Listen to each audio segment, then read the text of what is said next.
দীর্ঘ 84 দিনের টানাপোড়েনার আইনি লড়াইয়ের অবসান ফের এগরা পৌরসভা দাস হাতে নিলেন ভূমিপুত্র স্বপন নায়ক। গত 2রা জানুয়ারি সরকারি জমি হস্তান্তর সংক্রান্ত মামলায় গ্রেপ্তার হয়েছিলেন তিনি।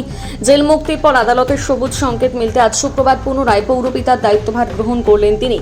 এদিন স্বপনবাবু পৌর কার্যালয়ে পৌঁছতে উৎসব মুখর পরিবেশ সৃষ্টি হয়। গাড়ি থেকে নামা মাত্র অনুগামীরা এগরার ভূমিপুত্র স্বপন নায়ক জিন্দাবাদ স্লোগানে মুখরিত হয়ে ওঠে।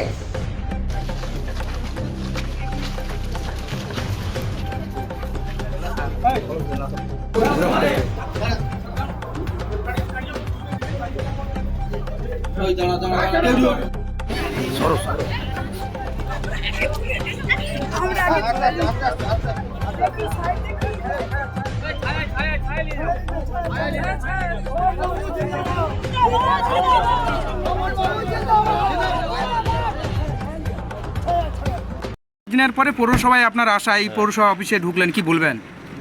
বলার কিছু নেই। আমার এগেনস্টে একটি সরকার পক্ষ থেকে বিএলআর সাহেব একটা কেস করেছিলেন এসডিও সাহেবের নির্দেশে।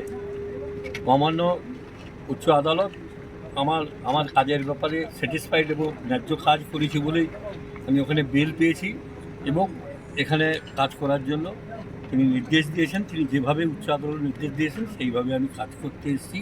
আজকে এসে জয়েন করলাম। আর কথাগুলো একটা কথা শুধু আমার বলার আছে, এগুলা পৌরবাসীকে, যারা ভূমিপুত্র এখানকার, তারা এই পৌরসভাকে বাঁচানোর উদ্দেশ্যেই তারা করুক। বাইরের কোনো মানুষ এখানে ভালো চাইবে না। এগুলার উন্নয়ন হোক, এগুলার ভালো হোক, এগুলা পৌরসভার উন্নয়ন হোক, কেউ চাইবে না। আমি চাই এগুলা পৌরসভার যারা ভূমিপুত্র তারাই উদ্যোগ নিয়ে এখানটায় এগুলাকে সাজাক, এগুলাকে উন্নয়ন করুক, এগুলাকে পৌরসভা যত আছে 127টা তার ভিতরে শীর্ষে নিয়ে যাক। এইটা আমার কিন্তু আদর্শ। বয়স আমার হয়ে গেল, কিন্তু আমি যতদিন আছি এর সঙ্গে উন্নয়নের সঙ্গে থাকবো, করব, এই কথা আমি সকলের সামনে দিলাম।